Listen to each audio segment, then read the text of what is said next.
ஓம் நம சிவாய. உறவுகள் அனைவருக்கும் அன்பு வணக்கம். எல்லோரும் நலமாக இருக்க நினைக்கின்றேன். எல்லோரும் நலமாக இருக்க வேண்டும் என்று எல்லாம் இறைவனை பிரார்த்தித்தவனாக வளமை போன்ற ஒரு குரலை காணொளி வடிவிலே பதிவிட்டு வருகின்றேன்.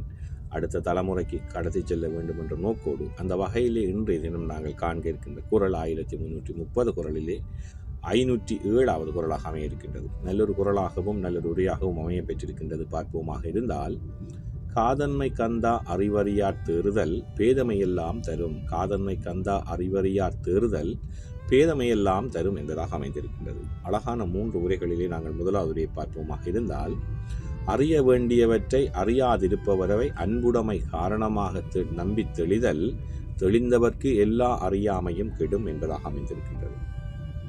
ஒரு தொழில் பற்றிய பூரண அறிவில்லாதவரை, அதாவது ஒரு பதவி பற்றி, ஒரு பதவியில் நாங்கள் ஒருவரை நியமிக்கப் போகின்றோமாக இருந்தால், ஒரு துறைக்கு நாங்கள் நியமிக்கப் போகின்றோமாக இருந்தால், அது பற்றிய அறியாத ஒருவரை எங்களுடைய முகஸ்துதிக்காக அல்லது எங்களுடைய நட்பின் காரணமாக அல்லது அன்பின் காரணமாக அல்லது உறவு முறை காரணமாக அந்த பதவியில் நியமித்து விட்டோமாக இருந்தால், அவர் அறியாமை காரணமாக எங்களுக்கு பின்விளைவுகள் நிறைய வரும் என்பதாகத்தான் அமைந்திருக்கின்றது.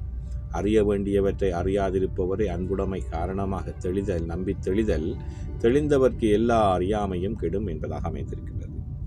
அதே போன்றுதான் கலைஞர் அவர்களும் காதன்மை கந்தா அறிவறியா தேறுதல் பேதமையெல்லாம் தரும் என்ற குரலுக்கான ஒரு அழகான ஒரு உரையை தந்திருக்கின்றார்கள். அதை பார்ப்போமாக இருந்தால், அறிவில்லாதவரை அன்புடைமை காரணமாக தெரிவு செய்வது அறியாமை மட்டுமல்ல, அதனால் பயனற்ற செயல்களே விளையும் என்பதாக அமைந்திருக்கின்றது.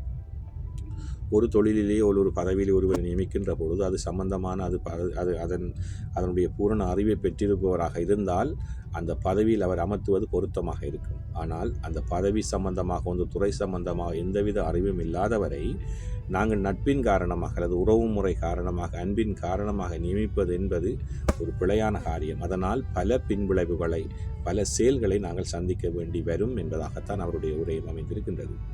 அதே போன்றுதான் சாலமன் பாப்பையா அவர்களும் காதன்மை கந்தா அறிவறியா தேறுதல் பேதமையெல்லாம் தரும் என்ற குரலுக்கான ஒரு உரையை தந்திருக்கின்றார்கள். அதை பார்ப்போமாக இருந்தால், அறிய வேண்டியவற்றை அறியாதவர்களை அவர்கள் மீதுள்ள அன்பு காரணமாக பதவியில் அமர்த்துவது அறியாமை பலவற்றையும் தரும் என்பதாக அமைந்திருக்கின்றது.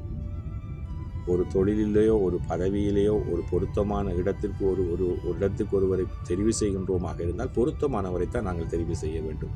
அது பற்றிய பூரண அறிவில்லாதவரை நாங்கள் தெரிவு செய்வது என்பது எங்களுக்கு அதனால் பல பின்விளைவுகளை, பல விளைவுகளை நாங்கள் சந்திக்க வேண்டி வரும். அவருடைய அறியாமை காரணமாக நிறைய பிரச்சனைகளை நாங்கள் சந்திக்க வேண்டி வரும் என்பதாகத்தான் சாலமன் பாப்பையோட உரையும் அமைந்திருக்கின்றது. உண்மையிலேயே ஒரு துறைக்கு ஒருவரை நியமிக்க போகின்றோமாக இருந்தால், அது எந்த துறையாக இருந்தாலும் சரி, அதுக்கு பொருத்தமானவரைத்தான் நாங்கள் தெரிவு செய்ய வேண்டி வரும், தெரிவு செய்ய வேண்டும். இல்லை என்று சொன்னால் பொருத்தமில்லாதவர்களை எங்களுடைய உறவு முறை காரணமாகவோ, அன்பின் காரணமாகவோ, நட்பின் காரணமாக தெரிவு செய்வதால் நாங்கள் அவருடைய அறியாமை காரணமாக பல பின்விளைவுகளை, பல அறியாமை அவர் செய்கின்ற காரியங்களால் நாங்கள் பல விளைவுகளை சந்திக்க வேண்டி வரும் என்பதைத்தான் இந்த குரல் அழகாக சொல்லியிருக்கின்றது. காதன்மை கந்தா அறிவறியா தேறுதல் பேதமையெல்லாம் தரும். பொருத்தமான இடத்திற்கு பொருத்தமானவரை தெரிவு செய்ய வேண்டும். அப்போதுதான் நாங்களும் எந்தவித பிரச்சனையும் இல்லாமல் அந்த தொழிலை நடத்தி செல்ல முடியும், அல்லது அவரும் எந்த பிரச்சனையும் இல்லாமல் அவர் கொடுத்த பதவியை சரியாக வழி நடத்த முடியும்.